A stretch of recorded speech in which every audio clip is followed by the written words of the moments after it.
গতকাল বিএনপি যে সমাবেশটা করলো সারা বাংলাদেশব্যাপী অত্যন্ত শান্তিপূর্ণভাবে এবং আমি মনে করি প্রাণ খুলে সমাবেশ করতে পেরেছে বিএনপি। তারেক রহমান ভার্চুয়ালি ভাষণ দিয়েছে, 16 মিনিটের ভাষণ, খুবই ম্যাচুরড এবং যে নির্দেশনা দলের নেতাকর্মীদের প্রতি উনি দিয়েছেন যে মানুষের পাশে থাকো এবং মানুষকে কাছে টানো, এই যে নীতি, এটাই হলো গণতান্ত্রিক নীতি। আশা করতেছি তত্ত্বাবধায়ক সরকার একটা সুষ্ঠু পরিবেশ দেবে, মানুষজন নিরাপদে ভোট দিবে এবং তাদের মতামতের ভিত্তিতেই আগামী সরকার গঠিত হবে। তারেক রহমানের 16 মিনিটের যে বক্তব্য, সেই বক্তব্য পিনপয়েন্ট নিরাপত্তা ছিল।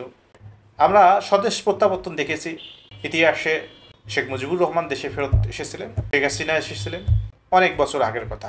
তবে স্বদেশ প্রত্যাবর্তন এবার হয়তো বা অবসম্ভাবী হবে তারেক রহমানের। বলতে দ্বিধা নেই এই স্বদেশ প্রত্যাবর্তনে দৃশ্যটা কি হবে। অবশ্যই এটা রাজনীতির জন্য মঙ্গলজনক এবং গণতান্ত্রিক পুনরুদ্ধার এবং ইতিবাচক প্রক্রিয়ার একটা অংশ হবে। সর্বশেষ শেখ হাসিনা দেশে ফেরত এসেছিলেন, সেটাও পেরিয়ে গেছে প্রায় 40টি বছর। এই 40 বছরে বাংলাদেশের জনসংখ্যা প্রায় দ্বিগুণ হয়েছে। তারেক রহমানের স্বদেশ প্রত্যাবর্তনের দিন কি দৃশ্যটা হবে একবার ভেবে দেখুন।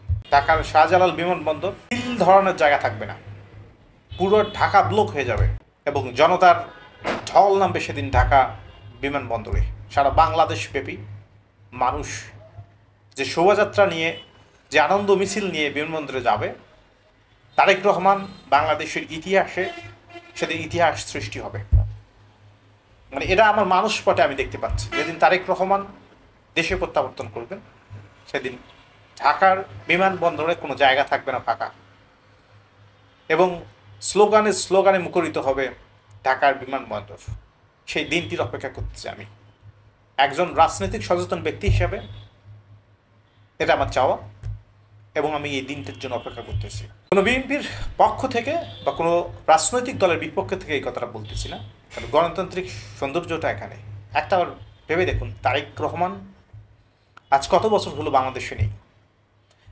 যেদিন থেকে উনি বাংলাদেশে নেই, এই বাংলাদেশের একজন যুবতী মা হয়েছে, একজন কিশোরী একজন যুবতী হয়েছে, একজন শিশু একজন কিশোরী হয়েছে, একজন 50 ঊর্ধ্ব চাকরিজীবী অবসরে গেছে, একজন 60 ঊর্ধ্ব বয়স্ক বৃদ্ধা বা বৃদ্ধ মারা গেছে, বা 12 বছরের কিশোরটা বিয়ে করে সন্তানের বাবা হয়েছে। এতটা বছর পেরিয়ে গেছে। বিএনপির নেতাকর্মীরা চাতক পাখির মতো অপেক্ষা করে আছে কবে তারেক রহমান বাংলাদেশে আসবে।